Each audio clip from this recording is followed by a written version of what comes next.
Hello everyone, this is Serious Trivia. Welcome back to the episode of our Art of War guide series, as we will cover how AI vision worked during a defensive siege.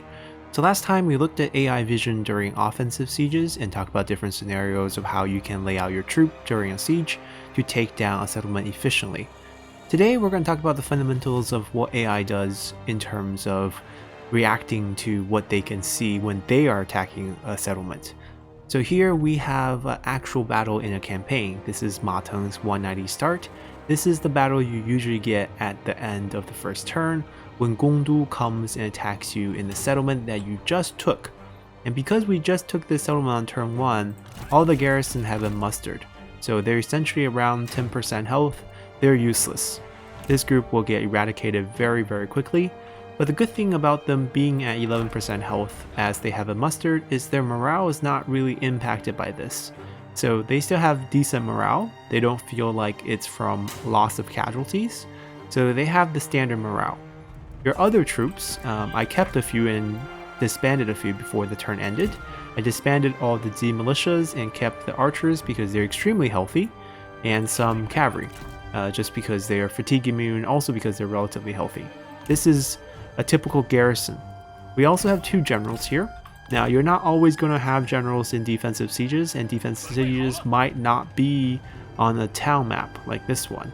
Sometimes you can fight a defensive siege using a copper mine or some sort of mine, or maybe a lumber yard, which is one of my favorite, and you just be relying on your units. So we'll be showcasing a little bit of everything here. So in this battle, we're not really going to showcase looping because we've seen that already. We just take the general, loop outside, let the tower kill them. That's not the purpose of this video. The purpose of this video is to understand why looping works.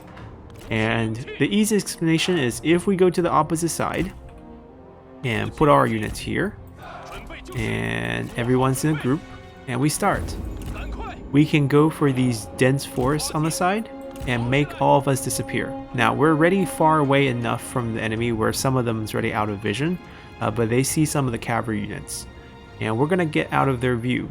This is a very tough battle, and for many players who play Ma Teng for the first time, they lose their campaign in this battle because the enemy has 3 horse cavalry that are very fast, and they have not only archers but flaming shots, so they can kill your towers. It's a very tricky battle to win. If you want to win this fight, you actually have to charge your general out at them to kind of draw their cavalry away from your towers so that they don't actually burn down your towers. But as we mentioned, that's not the purpose. The purpose is kind of to see what happens when you disappear on the enemy. So in this case, as you can see, we have all disappeared. They don't see us. Because we're playing on legendary difficulty, we actually can't pull the camera too close. But you can see that they're not actually attacking the towers, even though the tower is attacking them. That's an interesting phenomenon. Usually when they see enemies, they'll try to burn down all your towers, and we already showcased that they actually have flaming shot, so they can actually do that, but they're just not doing it. Now is the question of what will the AI do? They don't see us, so they technically shouldn't be able to charge at us, right? Well, let's find out.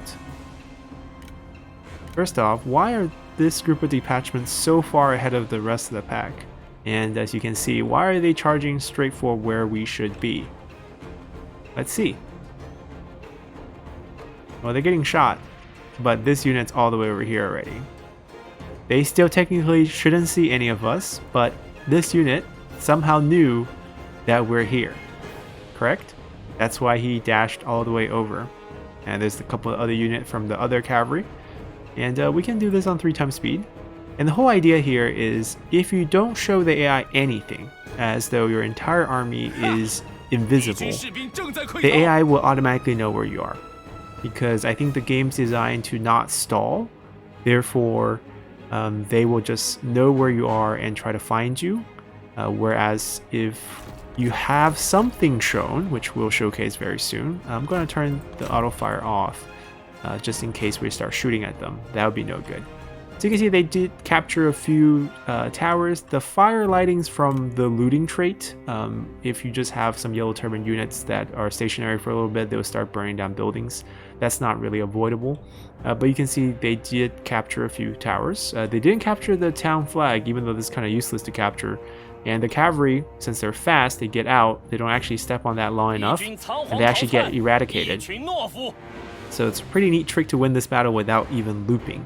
You're just waiting for the AI to find you, and on their way to find you, they get shot up and get killed, as you know, they're not even capturing the towers. It's really foolish, but what the AI is really doing is they kind of know you're here, but they're not gonna straight up cheat and come at you. The looting trait had the fire started, or else, you know, that one wouldn't even burn down. But all the tough units are actually gone, and they're just going to be in this polite stare with you until they have their units all lined up, and then they'll just march into you as though they know where you are. So this is a case where, you know, they have complete loss of vision on you, but they somehow know exactly where to find you. We'll be waiting for them to finish this up. So you see they burn down everything fine. And now with everyone in place, look at that.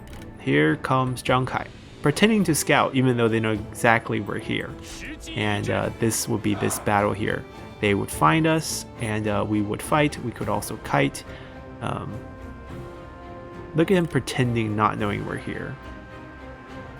Let's see how long this show can go for.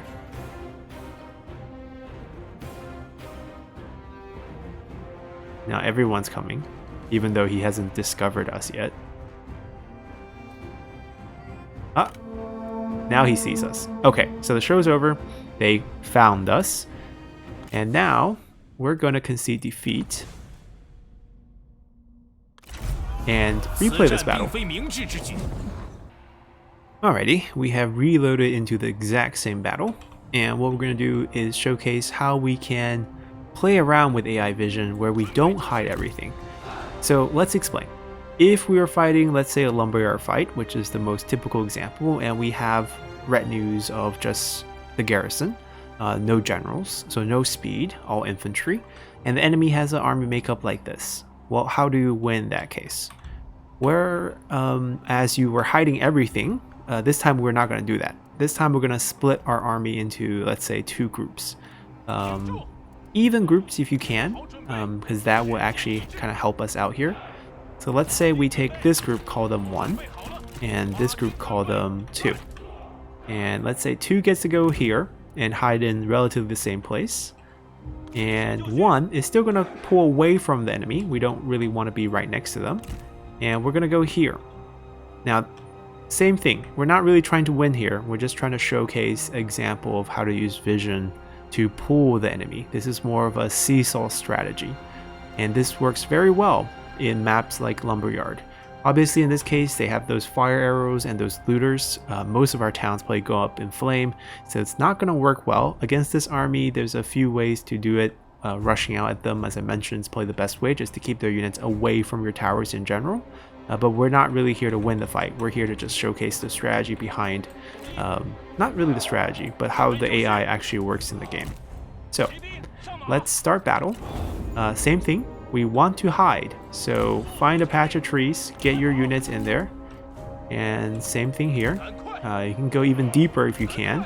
And the idea is, if you have, you know, immobile units like these, if you can find the corner of the map, that's often like the best place to stash them. Now obviously here it's really nice that there's trees there, but sometimes even if there's no trees, if you see elevation drops, that also breaks vision and you can bring them to the corner.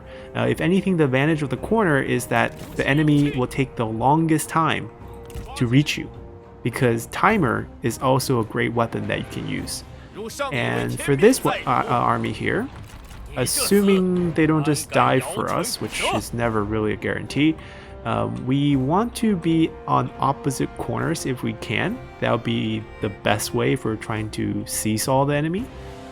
So maybe these guys, which are super immobile, can just wait here. And these 2, we'll call them 3. They're technically not faster than the enemy cavalry. 119 is really fast. We are 89 plus 75. So we can't really beat them in speed. So if we can't beat them, we're just gonna sneak our way to the edge over there. And we'll go fast. And we'll slowly see all our units disappear. So you can see now, they're reacting to what they see. And they saw some units. See, they see a different unit now.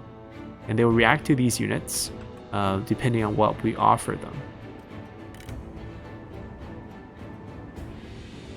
I think we're about to go dark across the map. Yeah, both of them are hidden too. Okay, so now what happens? We're returning to where the AI, once again, sees nothing. Oh, Ma Teng go really fast all the way to the corner. And they're going towards what they saw last. So they probably saw this group last. I think one of the archers was the last one to go dark. So they kind of know there was a unit there. That kind of makes sense. I don't think that's cheating. So they're going towards the unit they saw last. And what you want to do here is you just want to pull them. This is not looping. This is kind of just guiding the AI to route towards a visible unit. And this works well with non-cavalry units. We're showcasing it with cavalry unit because it's just a little faster to showcase. But in the case where you just have infantry, this works very well. You have your infantry maybe lined up here, and when they're getting close to your other group, which are the last unit to go dark, ooh, we have a problem. This unit didn't go dark. Hold on. Let him go invisible, please. There we go. Everyone's invisible. We're gonna make one unit suddenly visible. And if they're too far away where, it's not visible, just have them capture something. Oftentimes the AI already captured one of your towers. That would be the best thing. In this case, they probably didn't, but we can still make ourselves visible to the enemy. So watch us enter town. See, the second we became visible, they pulled back. And this is when we go invisible again. And as they approach the towers, you don't really want them to go in. You show them another unit on the other side just as they disappear. And then, as this is the only unit they see, they'll just pull out again. And then you make this disappear, last unit to disappear, they'll continue to track you. Then you just show up again, and so forth. And imagine if you pull them all the way in this distance. You can time them out so easily. And that's because the AI will respect the fact that everything's hidden except for one thing. So this is the opposite of what we showcased before, where everything was invisible. Even if you scatter all your units around, they'll just go towards whatever was last visible. So that's kind of the principle behind this. And this is why you can kind of seesaw the enemy in, let's say, a lumberyard where the map is very vertical in a sense, because the gates are designed to have like 4 gates on one side, maybe the north end, and then 4 gates kind of on the southeastern end, and the western wall is kind of a solid wall. So the enemy is kind of going north-south the whole time. And if you could set up your men in the forest, since you're playing a lumberyard map, there's a lot of forest, on north end and the south end, you can just seesaw the enemy to death until the 40 minutes. At best, they get a draw. At worst, they get worn down by the towers, even if they can burn them. Because if you can time them out using this strategy, because they have to spend time traveling on the map, let's say from the north corner to the south corner, see if they're getting close, all we have to do is send out one guy, have them become visible on the map, get visible, and suddenly they turn around because he became visible.